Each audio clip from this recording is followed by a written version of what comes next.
বর্ণাঢ্য আয়োজনের মধ্য দিয়ে নড়াইলে বর্ষবরণ অনুষ্ঠান অনুষ্ঠিত হয়েছে। সোমবার সকালে নড়াইল সরকারি ভিক্টোরিয়া কলেজের সুলতান মঞ্চে সাংস্কৃতিক অনুষ্ঠানের মধ্য দিয়ে বর্ষবরণ অনুষ্ঠান শুরু হয়।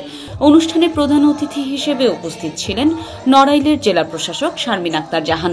এ সময় আরও উপস্থিত ছিলেন অতিরিক্ত জেলা প্রশাসক লিঙ্কন বিশ্বাস, বর্ষবরণ উদযাপন পর্ষদের যুগ্ম আহ্বায়ক অ্যাডভোকেট ইশতিয়াক হোসেন মঞ্জু, সদস্য সচিব আনম নজমুল হক সহ গণ্যমান্য ব্যক্তিবর্গ। সাংস্কৃতিক অনুষ্ঠান শেষে সুলতান মঞ্চ চত্বর থেকে একটি বর্ণাঢ্য র্যালি বের হয়। র্যালিটি শহরের বিভিন্ন সড়ক প্রদক্ষিণ করে শিল্পকলা চত্বরে এসে শেষ হয়। পরে শিল্পকলা চত্বরে এক সাংস্কৃতিক অনুষ্ঠানের আয়োজন করা হয়। অনুষ্ঠানে নারী, পুরুষ ও শিশু কিশোরদের ঢল নামে। হিন্দু মুসলিম ভেদাভেদ ভুলে নতুন বছরের সূর্যোদয়ের সঙ্গে সঙ্গে নানা সাজে নেমে আসে বিভিন্ন শ্রেণী পেশার মানুষ। নারী, পুরুষ, শিশু কিশোর, যুবাদের বর্ণময় উপস্থিতিতে রঙিন হয়ে ওঠে নড়াইলের রাজপথ। শহরের বিভিন্ন প্রান্তের সাংস্কৃতিক সংগঠনগুলোর বর্ষবরণ অনুষ্ঠানগুলোতেও ছিল উৎসবপ্রিয় মানুষের উপচে পড়া ভিড়। পহেলা বৈশাখ বাঙালি সংস্কৃতি অন্যতম একটি সত্তা।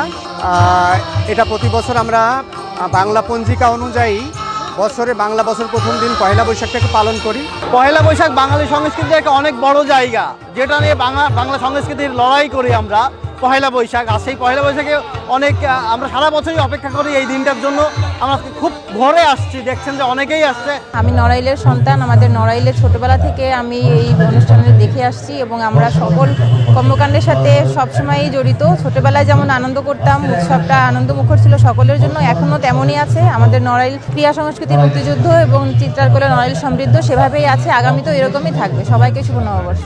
আমাদের পয়লা বৈশাখ উদযাপিত হোক এইভাবেই, অসহায় মানুষদের পাশে নিয়ে, যারা সমাজে নিপীড়িত, নির্যাতিত, তাদের পাশে আমরা দাঁড়াবো এবং বাংলা নববর্ষকে বুকে লালন করে ধারণ করে আমরা সামনের দিকে এগিয়ে যাব।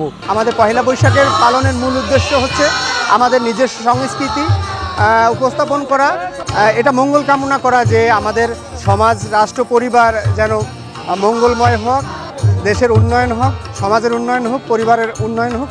এই মঙ্গল কামনায় আমরা পহেলা বৈশাখ উদযাপন করে থাকি প্রতি বছর। জেলা প্রশাসনের সহযোগিতায় বর্ষবরণ উদযাপন পর্ষদ 1432 এই অনুষ্ঠানের আয়োজন করে। এই চমৎকার অনুষ্ঠানে যারা উপস্থিত আছেন সকলকে আমার সালাম এবং শুভ নববর্ষ। আসসালামু আলাইকুম। আমরা চমৎকার আয়োজনের মধ্যে দিয়ে আমাদের সকালের অনুষ্ঠান শুরু করেছি। জাতীয় সঙ্গীত এবং ইসিবে বৈশাখের মধ্যে দিয়ে আমাদের আজকের এই দিনের শুভ সূচনা হয়েছে। এখন আমাদের র্যালি। আজকে এই অনুষ্ঠানে সারাদিনের যে আমাদের যে যাবতীয় কার্যক্রম, সকল কার্যক্রম আপনাদের সকলের উপস্থিতি আমাদের কাম্য এবং এই একই সাথে আজকের দিনের শুভ উদ্বোধন ঘোষণা করছি। শুভ রাত্রি।